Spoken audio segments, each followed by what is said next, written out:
vous amassez pas des trésors sur la terre, où la teigne et la rouille détruisent et où les voleurs percent et dérobent, mais amassez-vous des trésors dans le ciel, où la teigne et la rouille ne détruisent point, et où les voleurs ne percent ni ne dérobent. Car là où est ton trésor, là aussi sera ton cœur.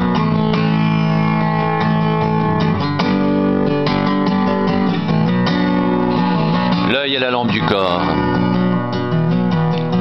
Si ton œil est en bon état, tout ton corps sera éclairé.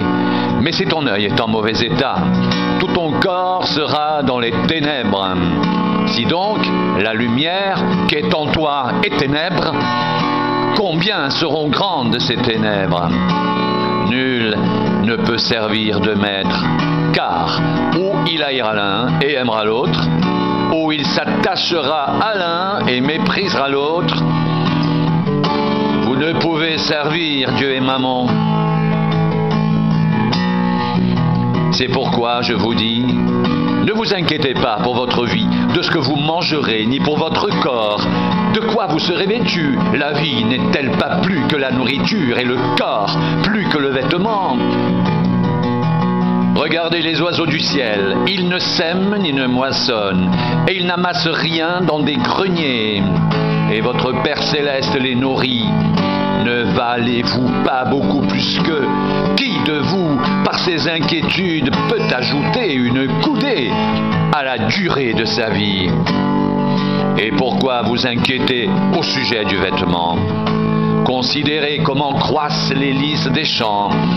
Ils ne travaillent ni ne filent. Cependant, je vous dis que Salomon même, dans toute sa gloire, n'a pas été vêtu comme l'un d'eux. Si Dieu revêt ainsi l'herbe des champs, qui existe aujourd'hui et qui sera demain jetée au four, ne vous vêtira-t-il pas à plus forte raison, gens de peu de foi? Ne vous inquiétez donc point et ne dites pas que mangerons-nous, que boirons-nous, de quoi serons-nous vêtus, car toutes ces choses, ce sont les païens qui les recherchent. Votre Père céleste sait que vous en avez besoin. Recherchez premièrement le royaume et la justice de Dieu, et toutes ces choses vous seront données par-dessus. Ne vous inquiétez donc pas du lendemain, car le lendemain aura soin de lui-même. À chaque jour suffit sa peine.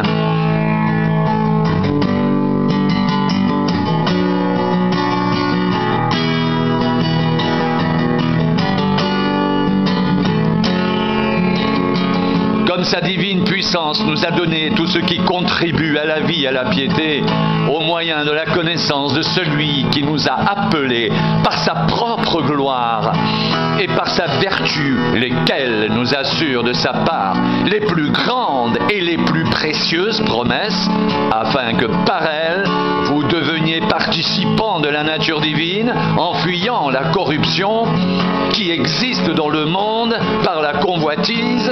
À cause de cela même, faites tous vos efforts pour joindre à votre foi la vertu, à la vertu la science, à la science la tempérance, à la tempérance la patience, à la patience la piété, à la piété l'amour fraternel, à l'amour fraternel la charité. Car si ces choses sont en vous, et y sont avec abondance, elles ne vous laisseront point oisifs ni stériles pour la connaissance de notre Seigneur Jésus-Christ. Mais celui en qui ces choses ne sont point est aveugle. Il ne voit pas de loin et il a mis en oubli la purification de ses anciens péchés. C'est pourquoi, frères, appliquez-vous d'autant plus à affermir votre vocation et votre élection, car en faisant cela, vous ne broncherez jamais. C'est ainsi en effet que l'entrée dans le royaume éternel de notre Seigneur et Sauveur Jésus-Christ vous sera pleinement accordée.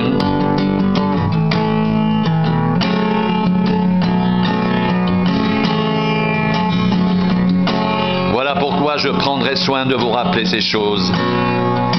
bien que vous les sachiez et que vous soyez affermis dans la vérité présente. Je regarde comme un devoir, aussi longtemps que je suis dans cette tente, de vous tenir en éveil par des avertissements, car je sais que je la quitterai subitement, ainsi que notre Seigneur Jésus-Christ me l'a fait connaître.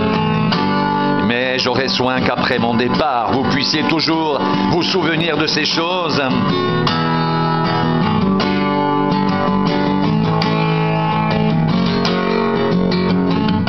Ce n'est pas en effet en suivant des fables habilement conçues que nous vous avons fait connaître la puissance et l'avènement de notre Seigneur Jésus-Christ.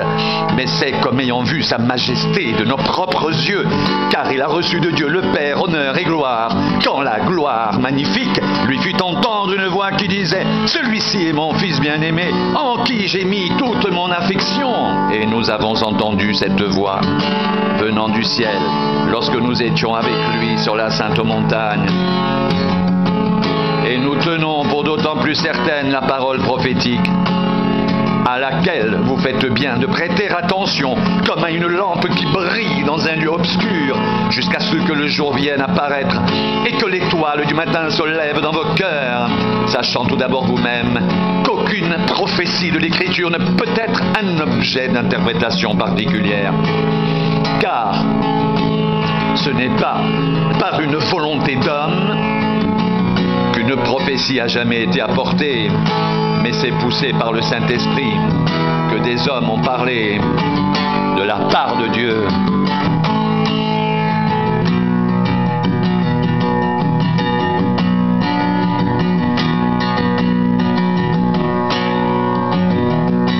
Cherchez premièrement le royaume et la justice de Dieu,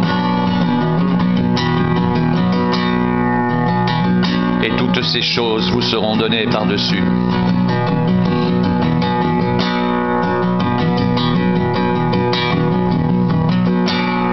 Appliquez-vous d'autant plus à affermir votre vocation et votre élection, car en faisant cela, vous ne broncherez jamais. C'est ainsi en effet que l'entrée dans le royaume éternel de notre Seigneur et Sauveur Jésus-Christ vous sera pleinement accordée. Ne vous inquiétez donc point et ne dites pas que mangerons-nous, que boirons-nous, de quoi serons-nous vêtus, car toutes ces choses, ce sont les païens qui les recherchent. Votre Père Céleste sait que vous en avez besoin. Cherchez premièrement le royaume et la justice de Dieu, et toutes ces choses vous seront données par-dessus. Ne vous inquiétez donc pas du lendemain, car le lendemain aura soin de lui-même. À chaque jour suffit sa peine. C'est pourquoi, frères, appliquez-vous d'autant plus à affermir votre vocation et votre élection, car en faisant cela, vous ne broncherez jamais. C'est ainsi en effet que l'entrée dans le royaume éternel de notre Seigneur et Sauveur Jésus-Christ vous sera pleinement accordée.